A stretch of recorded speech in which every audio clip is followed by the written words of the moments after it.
Did you know you can turn your boat into a tank? Did you know that you can instantly mine obsidian? And here are 31 Minecraft facts you maybe missed. According to the YouTube overlords, the fastest anyone's ever subscribed to the channel is 1.5 seconds. So if you want to beat that, let's put 1.5 seconds on the clock and start the timer now.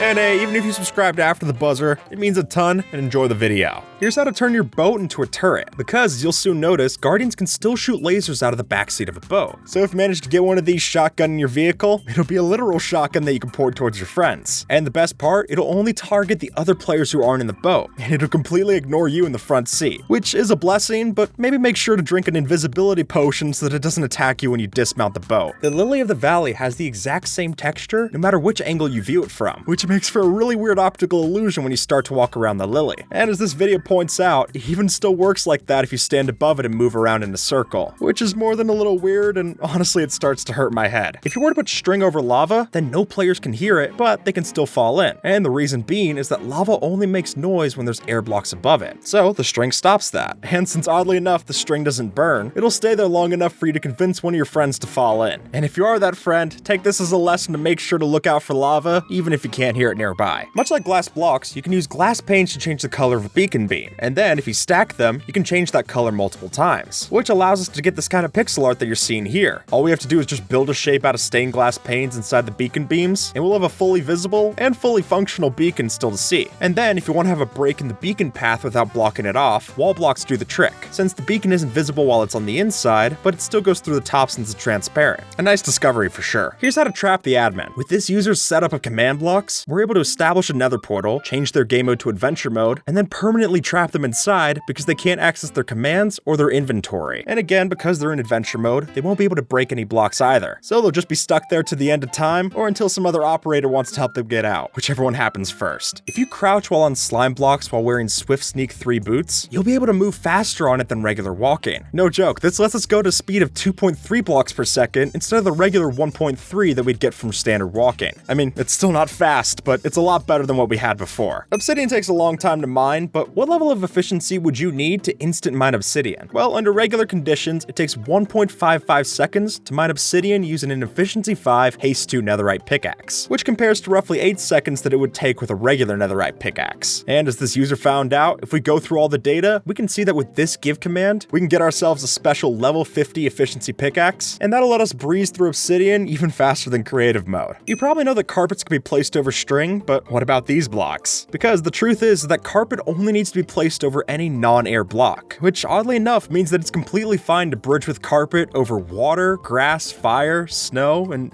even lava blocks. And while I wouldn't recommend using only a piece of cloth to keep you safe from the lava beneath, as this user did show, it's clearly possible, just maybe not the most safe. If you have yourself a flame bow, you're able to shoot powdered snow blocks to destroy them. Though I honestly don't know why you'd do this instead of a shovel or a bucket, but it does make for a fun pastime. And who knows, it might be good for a hidden snow minigame, where you'd have to shoot the powdered snow within a sea of regular snow. And to me, that feels like the kind of challenge you'd see out of Breath of the Wild. You can't see it, but there's invisible pistons here. And the way we did that is using a bug that's in Bedrock Edition. Since if you play on this version, you can make a piston invisible by breaking it while it's being powered by a repeating redstone clock. And then when you add back in the blocks and break the clock, it can still function like a regular sticky piston, which I'll admit would make for the coolest hidden base of the game, if unfortunately it didn't reload as soon as you log out of the world. But still a cool glitch to experience while you're in it. If you accidentally started a raid, you should just dig down. And the reason is because a 3-block hole will still let you attack a Ravager that's over top while staying completely safe from any of its damage. Which is good, because if you're over on ground, these mobs can chase you pretty quickly. But from down here, you're able to finish the job using nothing more than stone tools. Or if you have more blocks on hand, just build up 8, place a trap door, and that little bit of crawling will let you get close enough to hit it without it being able to look up and hit you. Both of which are much appreciated. Every time that you break a skull catalyst block, it drops 20 XP, which means that if we carry these around, we'll have a quick and portable way to repair your mending tools whenever you step away from the base or your farms. And since it's not exactly easy to get a bunch of bottles of enchanting, I think you'll find this is a lot more reusable. According to Mojang, honey is the stickier block when compared to slime blocks. But why do these only stick to slime blocks then and not the honey block? Well, even though it's on the bug tracker, the reason is because honey is 14 by 15 by 14, while the slime is a full 16 pixels on each side. And that would be why we can't put our vines, glow like, brick and then the rest on top of these, just because there's not enough room. Here's how to trade your dirt for emeralds. It's just gonna take a few steps. First, we have to play on 1.19 so that we can turn our dirt into mud using the water bottle, and then dry out that mud block on top of dripstone for the clay blocks. After that, we break the clay blocks for the clay balls, and then we trade those with a stonemason, finally getting us our emeralds. So it is quite the process, but being able to literally go from dirt to dollars is worth it in my eyes. Without breaking any blocks, how would you get out of this hole? Well, silly as it seems, a door is actually the solution, and maybe the best one. Since if you place down a door and then flip it back and forth, you'll be able to hop up the steps of the door and go up 2 blocks at a time, which can be exceptionally useful for helping you get out of a hole or an animal pen. And that way, any of the other mobs that are trapped in there with you, they won't be able to hop up the blocks while you're pillaring out to escape. This command summons a wolf, and this one summons my pet dog Graham every single time. And the only difference is that the way that I got this one was using the F3+I command, since that will allow us to copy everything about an entity, down to its exact NBT data. And folks, this will work for any mob or block that you have, meaning they could even copy everything inside a chest, including the item-specific attributes, which is a real lifesaver when you're trying to mess around in creative. And it'll save you from having to look at the wiki to figure out what exact tag you need to change for a blue axolotl. This door is locked, but that's nothing that a bit of water can't solve, since with a splash bottle of water right here, we're able to extinguish the campfire through a wall, and that'll trigger an observer to open up the door. And then if you want the system to be reusable, we just walk through, have a dispenser reignite it with a flint and steel, and that'll make sure it's ready for the next time that we walk outside. Here's how to beat the warden using just some wool blocks. Now, as you might know, wool can be used to deafen the sound that comes from the vibrations, which if we take that to the logical extreme, if we then place wool around a warden as it's climbing out of the ground while spawning, we'll be able to make it both trapped and oblivious to what's happening around it, which at that point means we can walk around the perimeter and then it'll despawn after time when it doesn't get any stimulus. It's a bold move, but it can work out if you've got the right skills. It's hard to notice, but the game actually has a green vignette that can show during the nausea effect, but you're only able to see this if you change this setting in accessibility, because when the distortion effects are lowered, the game switches out the typical warbly effect for a kind of green tint that creeps in on your screen, which is a lot less, well, nauseating, and honestly at this point it feels like the effect's not even that annoying. A mild inconvenience at worst. The first ever mob vote for Minecraft wasn't between any of these mobs, but rather it was between the llama and the alpaca. Back in 2016, Jeb posted this unofficial Twitter poll to help fans decide whether or not it should be llamas or alpacas. And as we know, llamas won in a landslide, and I'm afraid whoever won in alpacas got a real spit in the face when they were added in. Ice boats are great, but they don't handle corners too well, especially when you're traveling at high speeds. But luckily, that's where this user's water design starts to help you out. And with this, we'll be able to travel diagonal distances without being perfectly aligned down the center, which is a huge help when you're traveling in the overworld so that you don't fall off course. So while another design might be technically faster, this one feels a lot more user-friendly. If you have yourself an allay, you also have yourself a mobile light source. Let me explain. Using the dynamic lights feature in something like Optifine or a data pack, it's possible that if you give your allay an item that can be a light source, such as a torch or a lantern, then it'll carry that around and still light up the area around you. And hey, since we didn't get fireflies in 1.19, I think this is the closest we got in the wild update. Instead of harvesting your crops like this, try a redstone lamp, because with the way that the mechanics work for the game, these crops can only exist when there's a certain amount of light source nearby, which in turn means that if we were to flick this switch off, break one of the crops, the rest will then update so that they're broken too in the new light level. And then you can turn back on the lights and pick up all the new crops that you just harvested, which is probably the simplest amount of redstone that you need to make an automatic crop farm. Ever since the 1.16 update, we've now had support for adding different emojis in the Java edition of Minecraft-related items, like pickaxes, swords, and tridents, and even potions, both splash and regular, which seems like a pretty minor feature to add, but it could make for some extra cool signage, especially if you're trying to sell these different items in a shop. With your Riptide Trident, we can go up to 200 blocks into the sky, and the way we do this is that if we wait for a rainstorm and then continuously bounce off a slime block bounce pad, each time that we bounce back down, we'll launch higher than the last, which in turn gets us more momentum, and we can continue to do this until we reach so high in the sky that the rain becomes snow, meaning we're so high up in the atmosphere that it starts to get cold up there. And while it's all fun and games, just make sure that you actually land on the slime block when you're ready to come down. We don't need to go from your highest high down to your lowest low. Instead of placing all these flowers by hand, we're gonna do it with a bow. Strange as it may seem, using the place feature command, we're able to swap out an entity for a decoration. So if we set up the execute command like this in a command block, that'll be able to turn our spray of arrows into a beautiful flower garden. And if you want to make this whole process even faster, I'd recommend using a multi-shot crossbow so you get even more of a spray at the end. Just make sure not to shoot anybody while they're enjoying the roses. How did we make these minecarts fly? Well, the reason's bees. Because if you summon in a minecart riding as a passenger on top of a bee, it'll actually still let the minecarts fly around and they'll still be functional. And then if we take after this user and make the bees invisible, we have quite the minigame game to climb up to the top of the base. Just make sure you don't hit the sneak key, otherwise you'll be in a spot way worse than last place. The Warden's a tough mob to kill, and because of that, it can't drown or burn alive. So if you were to put it on top of a pad of magma blocks, it would never die. But if you put those same magma blocks underwater, it also can never escape. Because its movement speed is too slow to escape the current, it'll just spin around in a circle on those bubbles, which is hilarious to watch, but still don't get too close to it. Otherwise, it could still use its sonic boom attack and make it a lot less funny to watch. In the April Fool's one block at a time snapshot, it's possible to mount the Ender Dragon and ride it around as your own. Sure enough, if you get close enough where you can do this, you'll be able to hop on and steer it as you want, letting you use this for both a tunnel bore and some form of fast travel. And plus, it lets you move the Ender Dragon around in the overworld, which is more than it does by itself in regular versions. But the part that I don't get is that we only see 3 rows of hearts described here. And if you ask me, that seems pretty low for the biggest boss in Minecraft. Instead of using fireworks rockets, why not try a dolphin? Silly as it sounds, there is a way to use Dolphin's Grace for a boost while you're flying. Simply attach a lead to a dolphin, swim underwater, and then start flying for that speed boost. And if you get it down just right, you're even able to build up enough momentum underwater to launch yourself right out of the ocean. Just make sure not to drop your dolphin while you're up there. You might not see it, but there's actually a bubble elevator here. Because in Bedrock, we can make a fully operational bubble elevator without having any water or sand nearby.